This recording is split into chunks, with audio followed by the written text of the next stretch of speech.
Baik, Assalamualaikum warahmatullahi wabarakatuh. Perkenalkan, nama saya Taufik Hidayat, Stambuk 421189192.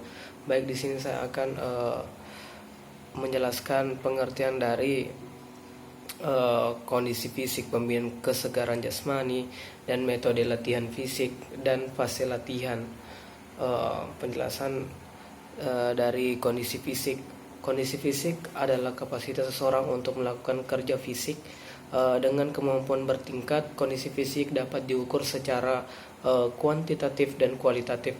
Kemampuan fisik mencakup dua komponen, yaitu komponen kesegaran jasmani, physical fitness, dan komponen kesegaran gerak motor, fitness.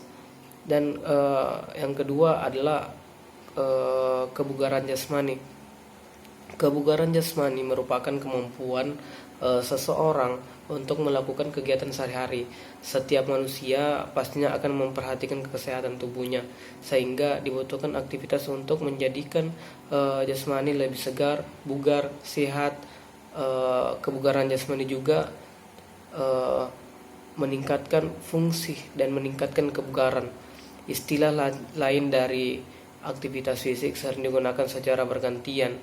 Aktivitas fisik ini adalah istilah inklusif, inklusif yang mengacu pada setiap pengeluaran energi yang ditimbulkan oleh gerakan tubuh melalui otot rangka.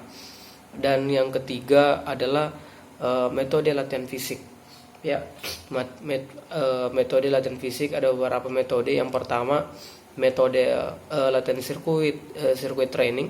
Yang kedua, metode latihan beban, weight training.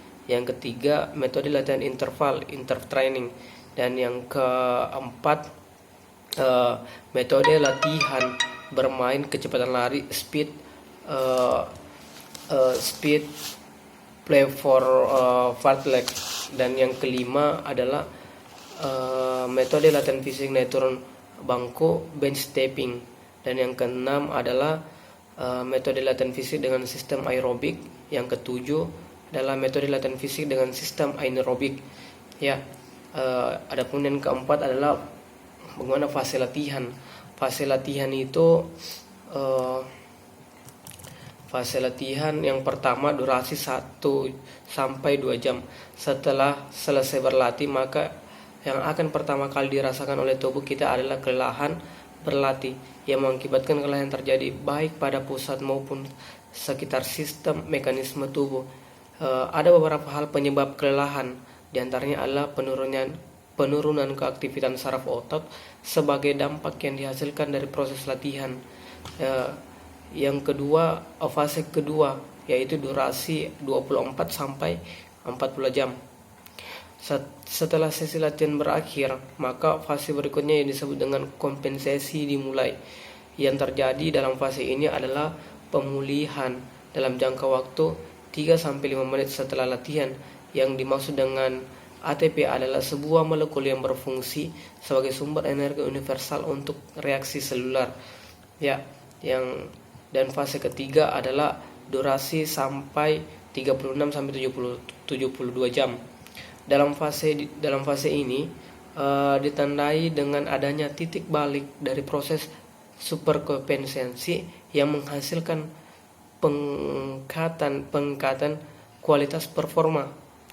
Performa diantaranya adalah kapasitas kemampuan tubuh meningkat, rasa sakit pada otot kembali pulih ke posisi semula, terjadi peningkatan dalam aspek psikologis seperti misalnya rasa percaya diri yang tinggi, berpikir positif, dan bisa mengatasi rasa stres dan frustasi pada saat pelatihan. Dan yang terakhir adalah fase keempat. Fase keempat ini durasi 3-7 hari.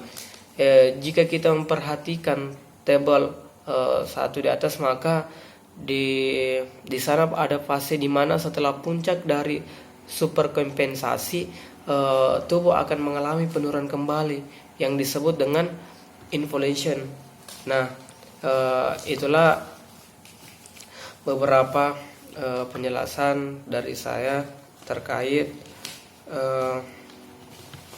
mata kuliah fisiologi olahraga tentang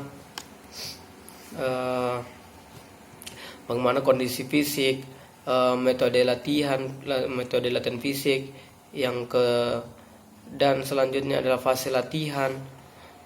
Itulah tadi penjelasan dari saya. Sekian dan terima kasih. Assalamualaikum warahmatullahi wabarakatuh.